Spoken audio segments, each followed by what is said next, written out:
I never thought I would get married a second time. After a disappointing first marriage, I told myself I would live alone, focus on my career, and enjoy life on my own terms. But then, fate led me to Daniel, a man completely different from my past. He didn't just show me what real love was. He made me believe that happiness was still waiting ahead. If there's one thing I am certain of in my life, it's that I have never regretted my decision to get divorced. And even more so, I have never regretted choosing to move forward with Daniel. I am 38 years old now and have been married to Daniel for 5 years. We don't have children, but that has never been an issue between us. Instead, we cherish our marriage in our own way, always making time for each other no matter how busy life gets. Daniel is a man of his word. He has never missed any of our date nights.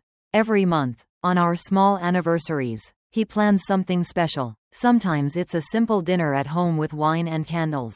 Other times it's a short getaway to the seaside, a place I love. With Daniel, I always feel valued, something I never truly experienced in my first marriage. Tonight is no exception. Daniel made a reservation at an upscale restaurant right by the San Francisco Bay. He told me the place had a breathtaking view of the ocean, with twinkling lights reflecting off the water as night falls. I had been looking forward to it all week. Not just because of the restaurant, but because I knew that being with Daniel would make everything feel special. I once thought love was a luxury that wasn't meant for me. But perhaps I was wrong. That evening, the restaurant Daniel had chosen was even more beautiful than I had imagined. Perched on a cliff overlooking the bay, it was surrounded by large glass windows reflecting the warm glow of golden lights. Elegant white tablecloths covered every table, with flickering candles adding to the ambiance. The soft melody of a piano played in the background, making the atmosphere even more romantic. I gazed at Daniel across the table, his eyes filled with the familiar warmth as he poured me a glass of wine. "Do you like it?" Daniel smiled, his voice deep and gentle. "I love it," I replied, unable to hide my happiness. We enjoyed our dinner, our conversations flowing effortlessly. Daniel always knew how to make me feel at ease and appreciate every moment together. I thought tonight would be perfect. A peaceful anniversary celebration, untouched by the past. But fate always seems to have a way of testing people. As we neared the end of our meal, Daniel stood up, gently kissing my forehead before stepping away. "I'll be right back. Wait here for me." He left the table to head to the restroom, while I turned toward the large glass window, letting myself get lost in the beauty of the ocean at night. I didn't know how long I had been staring, lost in thought, until a familiar yet distant voice spoke from behind me. "Still love watching the ocean, huh? But for someone like you, no matter how beautiful the sea is, it won't change reality." My entire body froze. A chill ran down my spine as I slowly turned my head. And then, I saw him, Jim Turner, the man I once called my husband 10 years ago. He sat down, right in the seat Daniel had just left, as if it belonged to him. A wave of discomfort washed over me, but I forced myself to stay calm. Jim hadn't changed much since the last time I saw him, still wearing that smug expression, his narrow eyes filled with condescension. His suit looked expensive, but his face bore the undeniable marks of time. He no longer had the sharp, confident appearance he once did. I crossed my arms and kept my voice steady. "It's been a long time, Jim." Jim scoffed. "Huh, I never thought I'd run into you in a place like this. So, you can actually afford a fancy restaurant?" He glanced around before leaning back in his chair, smirking. "Or is this a special occasion? A once-a-year anniversary dinner you had to save up for?" I exhaled, feeling nothing but pure disgust. He was still the same. Still looking down on me. Still acting as if he were somehow superior. Even though we had long ceased to be a part of each other's lives. "That's unfortunate, Jim, but you're wrong." I offered him a small, knowing smile, meeting his gaze directly. "I'm here because my husband wanted to bring me. Not because I had to save up, and certainly not because I couldn't afford it." Jim let out a loud laugh, shaking his head. "Your husband, huh? Some average nobody? Don't tell me you were dumb enough to marry another broke guy." I didn't respond, only looking at him with unwavering calm. Jim, emboldened by my silence, leaned forward, crossing his arms, His voice dripped with mockery. What is it? Don't tell me you're still wearing cheap clothes like before. Or maybe your new husband isn't any better than me. Just barely scraping by, bringing you here once and then dragging you back to a miserable life?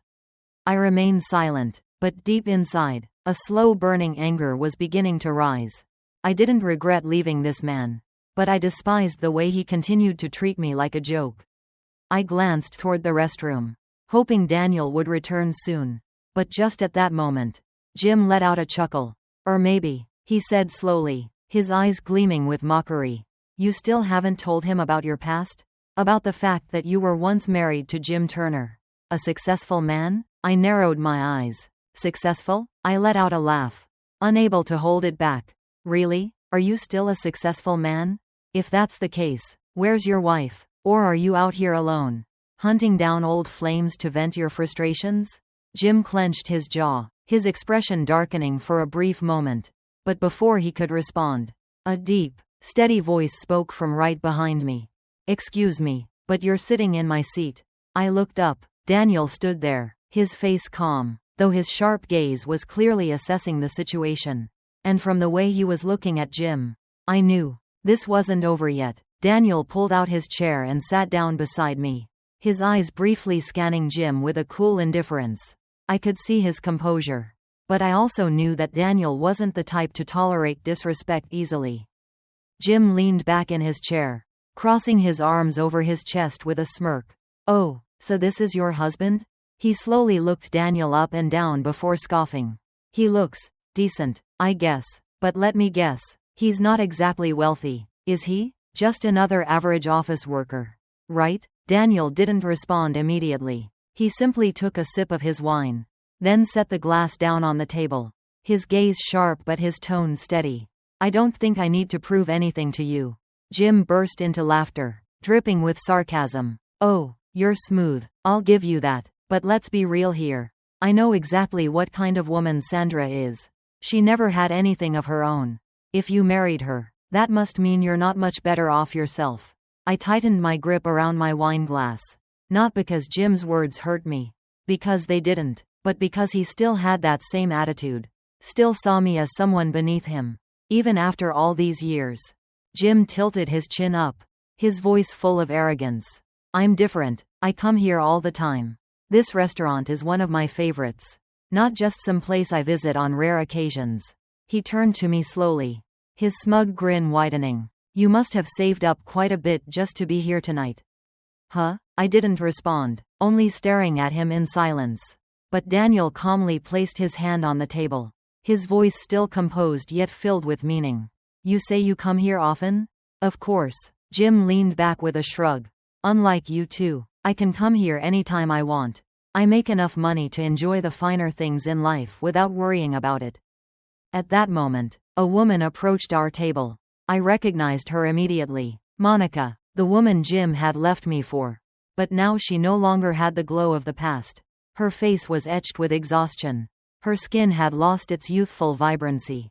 And her eyes were filled with tension. The dress she wore seemed elegant but no longer fit properly. As if it had been bought years ago. Monica placed a bill on the table in front of Jim. Her voice sharp. They said you need to pay now. Jim flinched slightly but quickly regained his arrogance. He pulled out his wallet, though his movements were slow, as if he was calculating something.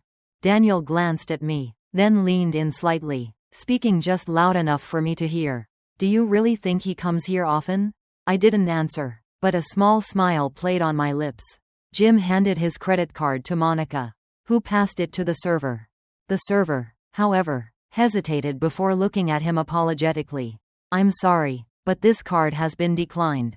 Jim's face darkened immediately. Monica crossed her arms, glaring at him. You said you come here all the time. Why is your card declined? Jim stammered awkwardly. Maybe there's an issue with the bank. Let me try another card. But just as he pulled out a second card, Daniel let out a quiet chuckle. Seems like things aren't quite as you claimed. Huh? Jim shot Daniel a glare, but he had no comeback. I could see his hand clenching tightly, as if trying to suppress his frustration. Monica let out a tired sigh, shaking her head. This is the last time I go out with you. She turned and walked away. leaving Jim sitting there, stunned and humiliated. I leaned back in my chair, slowly lifting my wine glass to take a sip. So, you said you come here often? Looks like tonight was an exception then. Jim gritted his teeth but had nothing to say. Daniel simply smiled, then placed his hand on the table. Our dinner is finished, my love. He looked at me, his gaze gentle. Shall we go? I nodded, rising to my feet alongside Daniel. Jim remained seated, watching us leave, and for the first time in years I felt completely free from the shadow of my past. Jim tried to salvage his dignity after Monica left. He cleared his throat, attempting to regain his confidence. Looking at me and Daniel with a challenging gaze, he straightened his posture. Well, I don't really care about trivial matters like this anyway. Jim shrugged, trying to appear indifferent. Money issues are only temporary. I'm a senior manager at Anderson Corporation. My salary easily covers nights like this. I almost laughed but kept my composure. Daniel remained unfazed, leaning back in his chair comfortably, his eyes fixed on Jim, as if waiting to see what else he had to say. Jim continued boasting. You know, Anderson Corporation isn't just some ordinary company. I have a respectable position there. I'm not some low-level employee. Being a manager at such a large corporation means I never have to worry about money. He glanced at me, his expression triumphant. Some people are lucky enough to escape poverty by marrying someone more well-off. But Sandra, this is as far as you'll ever go. You'll never reach the level one have. Daniel chuckled softly, then casually pulled a card from his wallet and placed it on the table. It was a sleek black card, its metallic surface gleaming under the restaurant's ambient lighting. The waiter immediately bowed respectfully and took the card. Thank you, Mr. Kingston. We will process your payment right away. A heavy silence fell over the table. I saw Jim's face stiffen. He stared at the card as if he couldn't believe his eyes. What? He stammered, his eyes wide with confusion. The waiter soon returned, handing the card back to Daniel along with the receipt. Thank you very much, Mr. Kingston. It's an honor to serve you. Jim furrowed his brows. Wait, Kingston? He turned to me, suspicion creeping into his voice. Don't tell me it can't be. I gave him a small smile, crossing my arms as I met his gaze directly. My husband is Daniel Kingston, the chairman of Anderson Corporation. Jim froze, his mouth opened slightly as if he wanted to say something but no words came out. Tilting my head slightly, I continued in a light yet pointed tone. So, Jim, you really do work at Anderson Corporation, don't you? I assume you're quite familiar with the chairman then? Jim's face drained of color, then quickly turned red. He swallowed hard, trying to keep his composure, but the sheer shock was undeniable. Daniel looked at him, his voice calm yet sharp. Listen, Jim, I don't care about my wife's past, but I don't appreciate anyone disrespecting her. He gently poured more wine into my glass before continuing. I'm not some low-level employee like you assume. And my wife, Sandra, isn't just a lucky woman who married rich. She is capable, intelligent, and an important partner in my work. I crossed my arms and smiled. I'm the vice president of Anderson Corporation. Jim looked as if he had just been punched in the face. He couldn't believe what he had just heard. Ha ha, this is a joke, right? He laughed nervously, but his eyes betrayed his panic. How could you? There's no way. You were just a low-level office worker. I shrugged. I was an office worker, but that didn't mean I would stay that way forever. After our divorce, I focused on my career, earned my business degree, and worked hard. One day, Anderson Corporation offered me a management position and I climbed my way up. And as you can see, now I'm the vice president. Jim's mouth hung open, but he couldn't come up with a response. Daniel took a sip of his wine, then placed his glass down. His sharp gaze fixed on Jim. You brag about being a manager at Anderson Corporation. Funny, because I've never noticed you. Jim swallowed hard, desperately searching his memory. He had definitely heard of Chairman Kingston before, but he had never imagined that the man would be sitting right in front of him. Daniel continued, his voice steady yet authoritative. In fact, I've never heard anyone in the company mention your name. I wonder if you're actually as good as you claim to be, or if you're just someone who's managed to slip through the system. I chuckled softly. tilting my head as I looked at Jim with amusement. So, do you still think I'm just some poor woman who can only afford to come here on special occasions? Jim said nothing. He just sat there, looking as if he had lost all faith in himself. And for the first time in years I felt completely in control. But it wasn't over yet. After that dinner I thought everything with Jim was finally behind me. But I was wrong. The next morning, just as I walked into my office, my phone rang repeatedly. I glanced at the screen and saw an unknown number. Something in my gut told me it wasn't good. I hesitated for a moment, then picked up the call. "Hello, Sandra?" The voice on the other end was hesitant. I recognized it immediately. It was Jim. I sighed. "What do you want?" Jim cleared his throat, trying to regain his confidence. But his voice betrayed his nervousness. "I think we could talk for a moment? About my job?" I let out a cold chuckle. "Why should I care? There was a bit of a misunderstanding last night. I didn't mean to disrespect you or your husband." He hesitated. "I was just surprised. No one could have imagined that you'd be the vice president. Right? I mean, you're just you." I gripped my phone tighter. Even while begging for my help, he couldn't stop himself from being condescending. "Jim," I cut him off coldly. "Did you call just to say this? Because if so, I'm really busy." "Wait, Sandra, please." His voice became more desperate. "I heard about the termination decision. There has to be another way. Right? You can talk to your husband. Convince him to let me stay." I leaned back in my chair, crossing my arms. "And why would I do that?" Jim was silent for a few seconds before his tone turned bitter. "Because after all, you were my wife once. You owe me that." I laughed. "I owe you?" "Yes. You wouldn't be where you are today without me. If it weren't for me, you'd still just be a low-level office worker with no future." A slow simmering anger rose inside me. "Is that what you really think, Jim?" I spoke slowly, emphasizing every word. "You really think I owe my success to you?" Silence. For the first time he seemed to realize he had said the wrong thing. I continued. "Let me make one thing clear. I am where I am today not because of you. I got here because I worked hard. Because I refused to let anyone, including you, define my worth. And you still don't realize the most important thing." "What?" Jim asked, his voice now laced with unease. "You're not being fired because of last night. You're being fired because of your attitude. Because of how you treat your colleagues. And because of your degrading remarks about women in the company." My voice was sharp as a blade. "This was bound to happen sooner or later. You have no one to blame but yourself." "No, Sandra, please." His voice broke, desperation creeping in. "I know I messed up. I didn't mean to. That's just how I talk. You know me, right? I was just exaggerating a little." I shook my head even though he couldn't see me. "No, Jim, you weren't just exaggerating a little. You disrespected me. You disrespected the women in the company. And now you're facing the consequences." He panted, as if desperately searching for a final excuse. "Daniel is there, isn't he?" he asked quickly. "Let me talk to him.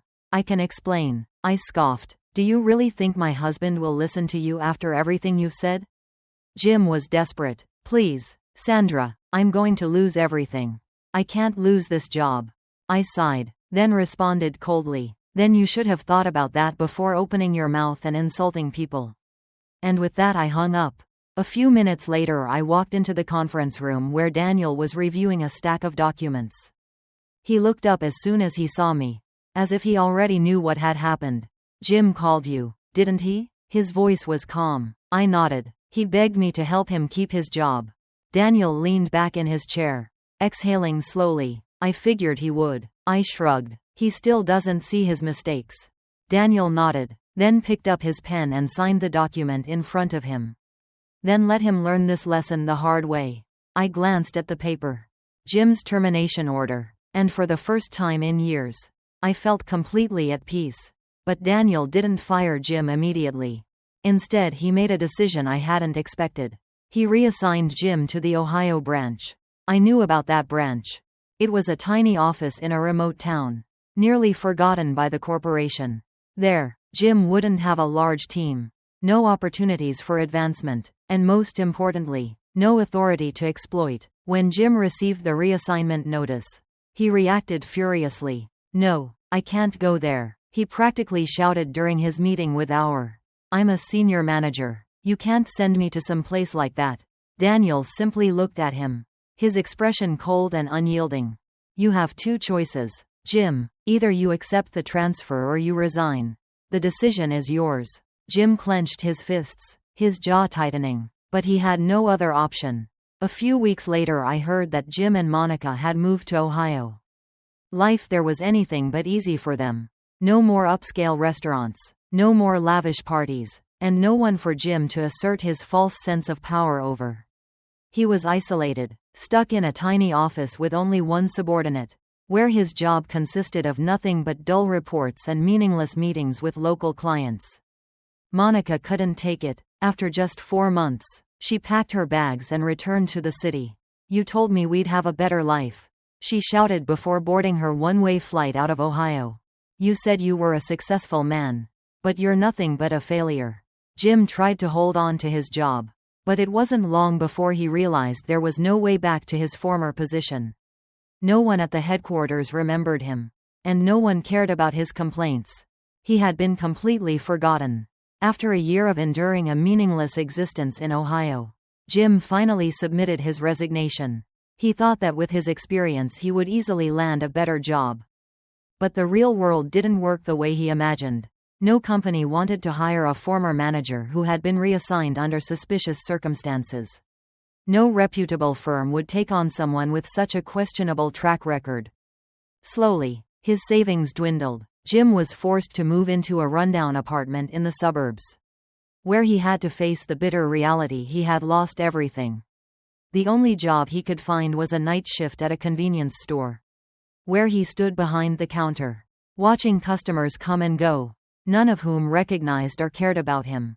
A man who once bragged about his power and status was now just a quiet store clerk, sweeping the floors at 3 in the morning. Unlike Jim, my life had never been better. Daniel continued to be the husband I was endlessly grateful to have met. Not only was he a successful man, but he was also kind, protective, and cherished me in a way Jim never had. No matter how busy he was, he always made time for our monthly date nights. Sometimes it was a quiet dinner at a cozy little restaurant we loved. Other times it was a weekend getaway to Napa Valley. Just the two of us, sipping wine and having endless conversations. I know I made the right decision when I walked away from Jim. There are moments in life when we must face our past. But what truly matters is not looking back with regret. It's moving forward. I moved forward, and I am happy. As for Jim, he was left behind. Sandra's story is not just a lesson in love and happiness. It is proof that a person's worth is not defined by their past or their background, but by their determination to rise above it. Jim represents those who are arrogant, who look down on others, never realizing that the world does not wait for them. In contrast, Sandra stands for those who have the courage to walk away from toxic situations and reclaim their own worth. In real life, everyone has the chance to rewrite their story, if they are brave enough to take the next step. What do you think about this story? Do you believe Jim deserved his fate? Or could he have changed if he had realized his mistake sooner? Share your thoughts in the comments below. And don't forget to follow the channel for more compelling stories about life and family.